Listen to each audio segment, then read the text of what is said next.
नमस्ते दोस्तों, welcome back to our channel. आज हम 2014 की हैकिंग थीम पर आधारित हैकर नाम की मूवी को एक्सप्लेन करेंगे। यह मूवी ऐसे एक लड़के के बारे में है जो हैकिंग की दुनिया में डार्क वेब से ऐसी ऐसी चीजें सीखता है जिसका इस्तेमाल कर वो लाखों करोड़ों कमाता है। इस मूवी की एंडिंग काफी मजेदार और सस्पेंस से भरा है जो आप लोगों को जरूर पसंद आएगा, लेकिन उसके लिए आपको वीडियो आखिर तक देखना होगा। और अगर आप नए हैं तो चैनल को सब्सक्राइब, वीडियो पर कमेंट और वीडियो को शेयर जरूर कीजिएगा। तो दोस्तों, कहानी की शुरुआत होती है तीन लोगों की एक यूक्रेनियन फैमिली को दिखाते हुए, जिनमें हम एक छोटे बच्चे एलेक्स, उसकी मॉम और उसके डैड को देखते हैं। और ये फैमिली अभी हाल ही में यूक्रेन से कनाडा शिफ्ट हुई थी, लेकिन उनकी फाइनेंशियल कंडीशन कुछ ठीक नहीं होती और ना ही उनके पास इतने पैसे होते हैं कि उस सिटी में रह सके।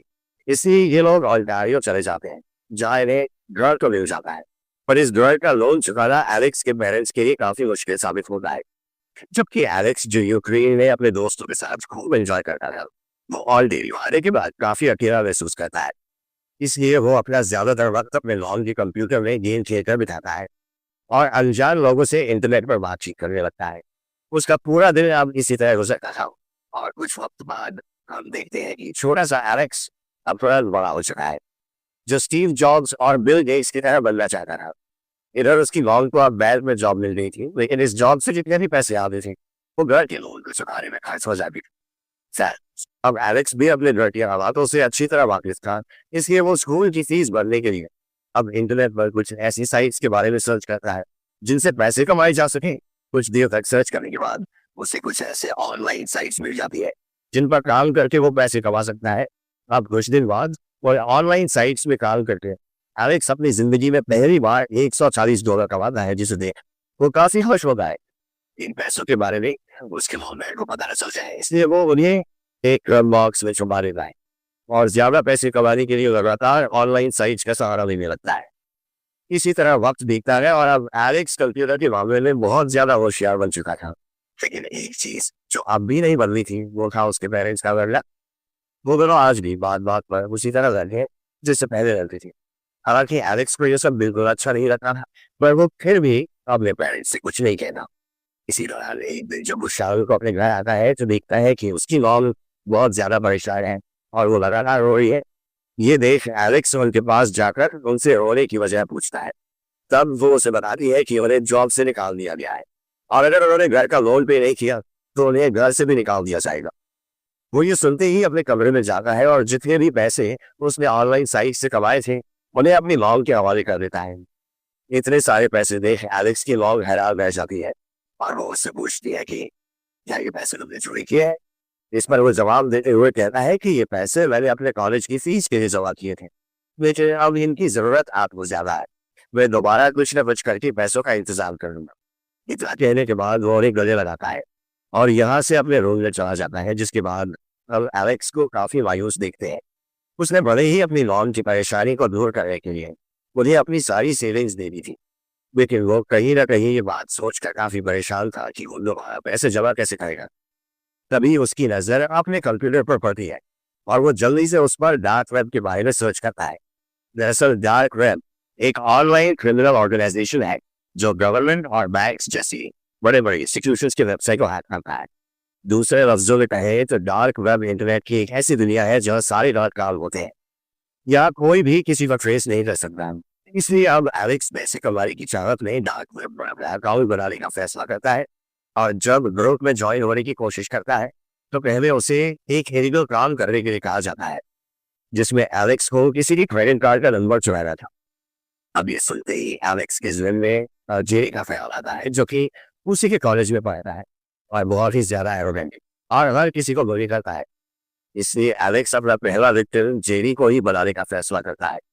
अब एलेक्स एक फेक सप्लीमेंट की सिंपल वेबसाइट बनाता है और सप्लीमेंट के प्राइस को काफी कम कर देता है, क्योंकि वो अच्छे से जानता था कि जेरी सप्लीमेंट का यूज करता है।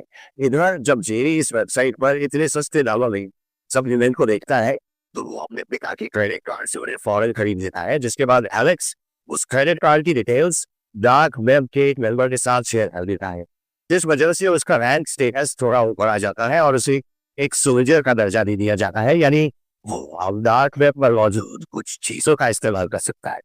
फिर इसके बाद वो डार्क वेब के मेंबर रॉबर्ट से जल्दी पैसे कमाने के तरीकों के बारे में पूछता है। अब वो उसे वार्निंग देते हुए कहता है कि वो उसकी मदद करने के लिए तैयार है, लेकिन अगर एलेक्स पकड़ा गया तो पूरी जिम्मेदारी उसी की होगी। इस बात पर एलेक्स भी राजी हो जाता है, जिसके बाद रॉबर्ट उसे 2 लैपटॉप कुरियर करता है और उससे कहता है कि इन दोनों लैपटॉप को बेच देना और इन्हें बेच कर जो भी पैसे आएंगे उन्हें हम आधा बांट लेंगे। इसके बाद एलेक्स अगले दिन ही लैपटॉप्स में सेल कर देता है और रॉबर्ट का हिस्सा उसे दे देता है, जबकि वो अपने मुनाफे में से एक नया लैपटॉप खरीद देता है। इसके बाद रॉबर्ट आए दिन फोन, ज्वेलरी, लैपटॉप एलेक्स को बेचना शुरू कर देता है, जिन्हें वो दूसरों के क्रेडिट कार्ड से खरीदता था और फिर एलेक्स के पास बेचने के लिए भेज दिया करता था, ताकि दोनों की खूब कमाई हो सके। एलेक्स साथ में उन शॉपिंग वेबसाइट को भी हैक करता है जिन्हें हैक करना आसान है और वहाँ की क्रेडिट कार्ड की इंफॉर्मेशन को वो डार्क वेब पे बेच देता है। इस तरह सिर्फ 2 हफ्तों में ही अपनी स्कूल की फीस के लिए एलेक्स $30,000 कमा लिया। अब एलेक्स को उस छोटे से शहर में रहकर उसके लिए इतनी महंगी चीजें बेचना लगभग नामुमकिन साबित हो रहा था, क्योंकि वहाँ के लोग इतनी महंगी चीज खरीद ही नहीं पा रहे थे। इसलिए वो किसी दूसरे शहर में जाने के बारे में सोचता है और अपने पेरेंट्स से झूठ बोलते हुए कहता है कि वो अपनी पढ़ाई पूरी करने के लिए टोरंटो जाना चाहता है, जिसके लिए एलेक्स के मॉम डैड भी मान जाते हैं और अगले ही दिन एलेक्स टोरंटो आ जाता है।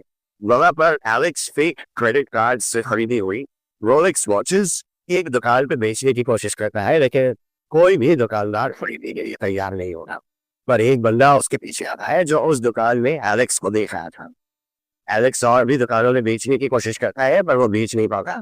तभी वो बंदा उसे बोलता है जो उसका पीछा कर रहा था, मैं तुमसे उन घड़ियों के बारे में बात करना चाहता हूँ जो तुम्हारे पास है। मैं इन घड़ियों पर $30,000 में बेच सकता हूँ, पर मुझे 30% कमीशन चाहिए। और एलेक्स मान जाता है और वो बंदा उन घड़ियों पर $35,000 में बेच देता है। और इस बंदे का नाम होता है साय। उसका बहुत से लोगों के साथ कॉन्टैक्ट होते हैं, इसलिए एलेक्स साय के साथ काम करना शुरू कर देता है। 2 महीने में साई और एलेक्स करीब $60,000 कमा लेते हैं, जिनमें से आधे पैसे एलेक्स अपने पेरेंट्स को भेज देता है।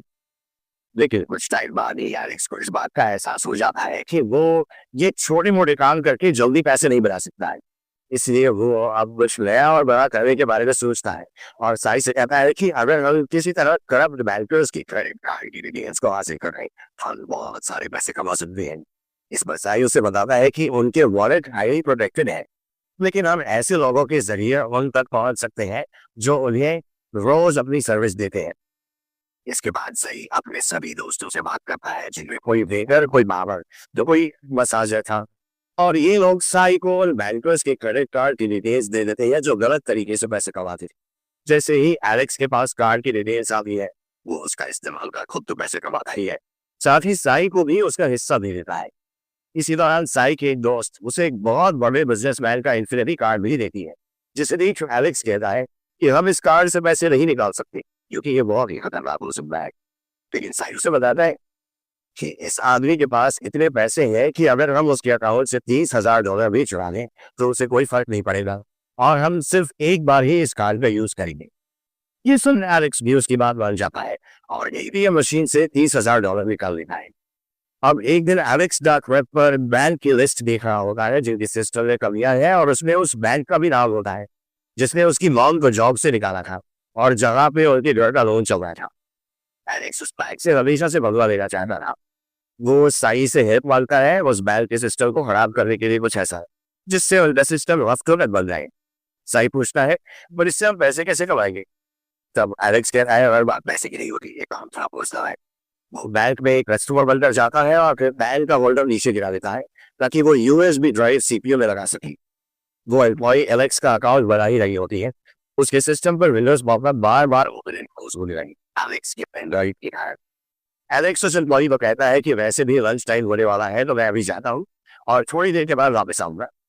वो जल्दी से वहां से निकलने की कोशिश करता है, तभी उसे सिक्योरिटी गार्ड रोक लेते हैं और अपने साथ ले जाते हैं। अब एलेक्स एक कॉन्फ्रेंस रूम में होते हैं, तभी वहां पर बैंक की सिक्योरिटी हेड मिस आता है। वो एलेक्स से पेन ड्राइव के बारे में पूछता है, लेकिन एलेक्स उसे कोई जवाब नहीं देता। क्रिस एलेक्स को अरेस्ट करवाने के लिए अब पुलिस को बुलाने का फैसला करता है। तब एलेक्स उसे ऐसा करने से मना करता है और सच्चाई बताते हुए क्रिस से कहता है कि वो यहाँ चोरी करने के लिए नहीं आया था, बल्कि ये सिर्फ एक बैंक था फिर वो क्रिस को बताता है कि तुम्हारे सिक्योरिटी सिस्टम में बहुत कमियां है और तुम्हारा फायरवॉल भी बहुत पुराना है। जो सॉफ्टवेयर मैंने बनाया था उसने आराम से तुम्हारे सिस्टम को खराब कर दिया। और ये सुनने में भी अच्छा नहीं लगेगा कि 18 साल के लड़के ने तुम्हारी बैंक की सिक्योरिटी तोड़कर सारी इंफॉर्मेशन चुरा ली। इससे बैंक खराब हो सकता है। एलेक्स ये भी कहता है कि मैं फ्री नहीं, तुम्हारी सिक्योरिटी सिस्टम अपग्रेड कर दूंगा ताकि फ्यूचर में कभी कोई से हैक ना कर पाए, और बदले में तुम्हें हमें यहाँ से जाने देना होगा। और क्रिस एलेक्स की बात मान जाता है और उसे और साइको वहां से जाने देता है। लेकिन पता नहीं कैसे डार्क वेब पर यह खबर फैल जाती है कि एलेक्स ने आज बैंक के सिस्टम को हैक करने की कोशिश की थी। उसके इस काम की वजह से एक तरफ जहां डार्क वेब के सभी मेंबर एलेक्स से काफी खुश होते हैं, तो वही दूसरी तरफ डार्क वेब का हेड जेल भी एलेक्स से काफी इम्प्रेस हो जाता है और वो उसे मैसेज सेव कर एलेक्स के काम की तारीफ करता है। एलेक्स जब जेल का नोटिफिकेशन देखता है तो बहुत खुश होता है क्योंकि सेव डार्क वेब की दुनिया का सबसे बड़ा हैकर था। इसके बाद आधी सुबह एलेक्स साई को भी इसके बारे में बताता है और उसे जेड का मैसेज दिखाई रहा होता है कि तभी उनकी नजर एक और मैसेज पर पड़ती है जो कि कीरा नाम की लड़की ने किया था और ये भी डार्क वेब की दुनिया से जुड़ी हुई थी। वो एलेक्स को मिलने के लिए बुलाती है जगह एलेक्स उसे अपने साथ काम करने का ऑफर देता है जिसके एक कीरा भी मान जाती है और तीनों एक साथ मिलकर काम करना शुरू कर देती है। इसी दौरान कीरा इन दोनों को एक ऐसी मशीन भी दिखाती है जिसके जरिए डुप्लीकेट क्रेडिट कार्ड प्रिंट किए जा सकते थे। अब ये तीनों अपने पुराने नंबर से अमीर लोगों के क्रेडिट कार्ड की इंफॉर्मेशन निकलवाते हैं और उसी कार्ड का डुप्लीकेट कार्ड बनाकर उसके जरिए महंगी महंगी गाड़ियां और खूब सारी ज्वेलरी खरीदते हैं जिन्हें कीरा जल्दी से सही कर देती है। और इस तरह ये तीनों काफी सारे पैसे कमाने लगते हैं। अपने कमाए हुए पैसों को वो लोग बिटकॉइन के रूप में अपने डिजिटल वॉलेट में रखते हैं जिसे बिटकॉइन या दूसरे क्रिप्टो करेंसी को स्टोर करने के लिए इस्तेमाल किया जाता है। बिटकॉइन जो कि एक ऐसी करेंसी है जिसे नॉर्मल करेंसी की तरह ट्रेस नहीं किया जा सकता और इसलिए दुनिया के तमाम इलीगल कामों के लिए बिटकॉइन का इस्तेमाल किया जाता है। पर अब इसी तरह वो लोग चीजों को खरीद कर और बेचकर बहुत सारा पैसा जमा कर लेते हैं, जबकि बायर्स को लाने का काम कीरा की जिम्मेदारी थी। लेकिन उन्हें ये नहीं पता था कि वो बायर्स लाती कहाँ से है। और जब यही सवाल वो दोनों उससे पूछते हैं तब वो उन्हें अपने एक अंकल के बारे में बताती है जो उसके लिए बायर्स कर होते हैं। पर साई को उसकी बात पर यकीन नहीं होता। वो एलेक्स से कहता है कि जब ये अपने अंकल के साथ मिलकर इस काम को कर सकती है तो फिर इसे हमारी जरूरत क्यों है। लेकिन एलेक्स उसकी बात पर ज्यादा ध्यान नहीं देता। इसके बाद हम कीरा को एक और बड़े डील करते हुए देखते हैं, पर इस बार साई उससे क्लाइंट की डिटेल्स मांगता है जिस पर उन तीनों के बीच बहस होना शुरू हो जाती है। ये देख क्लाइंट जो असल में एक गैंगस्टर था वो अपनी गन निकाल कर उन लोगों पर तान देता है और वार्निंग देते हुए कहते हैं कि आज के बाद अगर तुम तीनों में से किसी ने यहाँ अपना सामान बेचा तो हम तुम्हें जान से मार देंगे। जिस वजह से अब ये तीनों हांगकांग शिफ्ट हो जाते हैं और ये आइडिया भी कीरा ने ही दिया था। हांगकांग आने के बाद ये नकली क्रेडिट कार्ड का यूज करके दोबारा शॉपिंग करना शुरू कर देती है, लेकिन कई बार उन्हें अपने पकड़े जाने का भी डर सताता है। लेकिन फिर भी तीनों बाज नहीं आते और अलग अलग जगहों पर जाकर सामान खरीदते और बेचते रहते हैं। पर एक रात साई और एलेक्स को पुलिस अरेस्ट कर लेती है। दरअसल ये तीनों एक नाइट क्लब में आए हुए थे जहां साई के एक लड़के के साथ बहस हो जाती है और फिर पुलिस एलेक्स और साई को अरेस्ट कर अपने साथ पुलिस स्टेशन ले जाती है। लेकिन कीरा अपने अंकल की हेल्प से इन दोनों को आजाद करा देती है। अब अगले दिन साई उन दोनों के पास आकर उनसे माफी मांगता है, साथ ही काफी सारे पैसे भी दिखाता है। जब एलेक्स उससे इन पैसों के बारे में पूछता है तब वो एलेक्स को वही इन्फिनिटी कार्ड दिखाता है जिसके बारे में इन्होंने डिसाइड किया था कि ये इसे एक बार ही यूज करेंगे। लेकिन साई ने इस कार्ड का इस्तेमाल करके बहुत सारी चीजों को खरीदा था और फिर उन्हें सेल करके ये पैसे कमाए थे। ये बात जानकर एलेक्स काफी नाराज होता है और सही पर गुस्सा कर ले जाता है, लेकिन सही उसे समझाते हुए कहना है कि डरने की कोई बात नहीं, मैं वहां अपना गेटअप चेंज कर गया था। लेकिन एलेक्स को डर था कि कहीं पुलिस इन्हें ट्रेस न कर ले। इसी बात पर दोनों के बीच बहस हो जाती है और एलेक्स साई को वापस टोरंटो जाने के लिए कह देता है। लेकिन उसके जाने के बाद एलेक्स को अपनी गलती का एहसास होता है, पर तब तक काफी देर हो चुकी थी। इसके बाद हम एलेक्स और कीरा को हांगकांग के अलग अलग एटीएम से करीब $2.3 मिलियन चुराते हुए देखते हैं और हर एटीएम पर ये डार्क वेब का कार्ड रख देते हैं। कुछ ही देर में ये खबर न्यूज चैनल में आ जाती है जिसमें बताया जाता है कि जेड लाल के हैकर ने इस चोरी की जिम्मेदारी ली है, जिसे देख एलेक्स और कीरा काफी खुश होते हैं। अब कीरा फैसला करती है कि वो इस काम को और नहीं करेगी क्योंकि उसके पास बहुत पैसे जमा हो चुके हैं जिनके जरिए वो एक अच्छी लाइफ जी सकती है। लेकिन एलेक्स ऐसा करने से मना करता है। इसी दौरान एलेक्स के पास जेड का मैसेज आता है जो उन्हें उस काम के लिए शाबाशी देता है और एलेक्स को डार्क वेब का अंडर बॉस बना देता है। ये देख एलेक्स जेड से मिलने की ख्वाहिश जाहिर करता है और उसे एक ऐसी प्लान के बारे में बताता है जिससे वो दोनों बिलियन डॉलर कमा सकते हैं। जिसके बाद जेड एलेक्स से मिलने के लिए तैयार हो जाता है और उन्हें कल एक लोकेशन बढ़ाने के लिए कहता है। अभी ये दोनों जेड की बताई हुई जगह पर पहुंच जाते हैं, लेकिन जब उसे देखते हैं तो एकदम हैरान रह जाते हैं क्योंकि जेड व्हीलचेयर पर बैठा हुआ था और उसका चेहरा पूरी तरह से जला हुआ था। वो उन दोनों से इनकी प्लान के बारे में पूछता है। साथ ही वार्निंग देते हुए कहता है कि अगर एलेक्स ने जरा भी गलती की तो उसे और उसके परिवार को मार दिया जाए।